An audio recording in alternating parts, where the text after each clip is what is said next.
Moving out of the family home, it's a big part of adulting. But what are your options if you can't actually afford to buy your own home? What do you think is the best option? Let's start with you, Vi. I think renting is a very, very good first step because you can start off by renting a room, quite cheap, anywhere from 1,000 to 1,500 depending on the area and the type of housing. And the best part about renting is you can try out different areas, different housing styles, and before you eventually move in.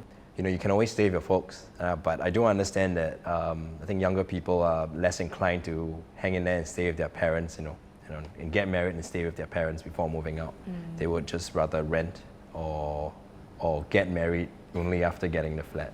I think as the oldest of the lot here, I'm going to be very fatherly about this and not encourage rental at all. Right, okay, tell me more. No, I think, in many other countries, people rent because there's a sense of independence even from the parental level. You know, in some of the Western nations, you're 18 years old, you're going to university, you're out.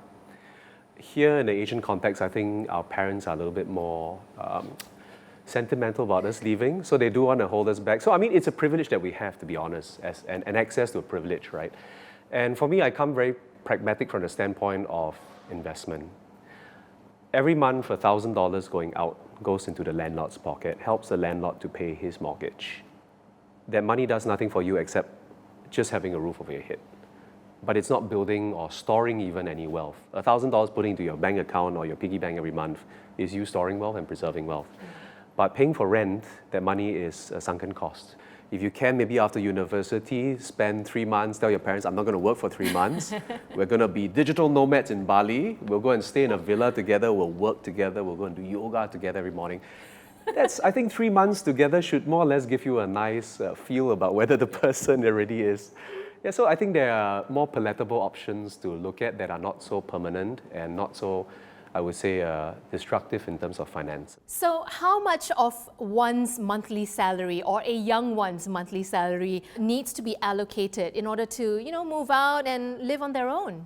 I think if you want to be very disciplined about this, you set aside a small little budget. It's not about monthly anymore. You say, okay, I'm going to set aside $10,000, right? Me and my potential missus. Again, you can choose maybe a co-living option to minimize or just rent a room, or maybe also just go to Bali and be a digital nomad for 3 months. But you confine a budget to it, and there's an expiration date. As opposed to saying every month I'm just going to devote X amount of money, because that could run for a tenure. Navin, if we can't afford to live in our current city or current country, do you consider moving? What do you need to know before you make that big decision to get out and move somewhere else? Well, I think you should always consider whether you think you're gonna live in Singapore for the long run or settle down here.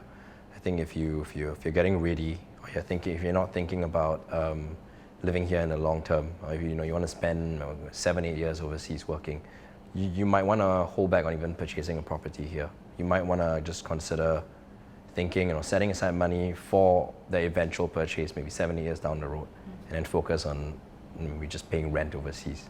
For some people, they actually want to invest in a property in Singapore while they're working overseas. What are the biggest adjustments for you, Vi, about living on your own for the very first time? I think the biggest thing for me is paying bills, right? This was something that was done by my parents, right? Keeping track of the bills, making sure they come in, if there's any disputes, knowing who to call, how to fix it, how to pay.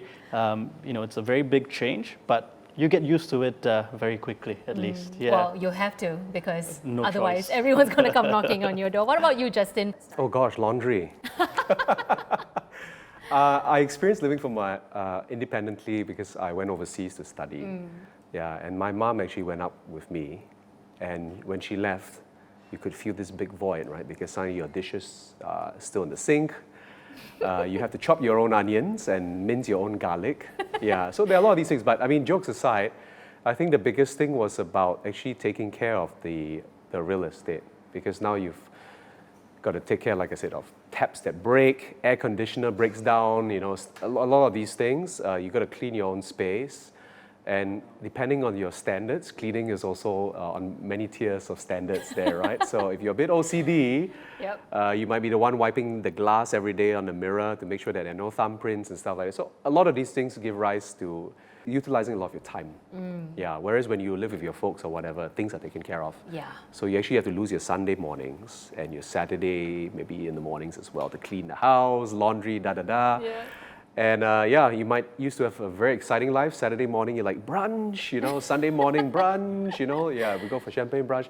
But when you got to live in your own house, that morning hour is quite precious, right? Yeah, and it's a different kind of party that you have on the yes. weekend. What about you, Navin? What was the biggest Well, I adjustment think for you? you could say maybe bills first. And to be fair, nowadays you can actually track how much water and electricity you use.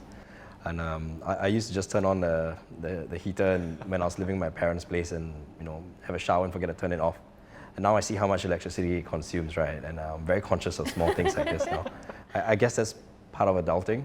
I feel like only when you move in, or even when you're living on your own, right, and you're renting on your own, it's only then you kind of realize all these small things that have been taken care for you when you're younger. It makes you appreciate, I guess, the family setup a bit better sometimes. It does, doesn't it?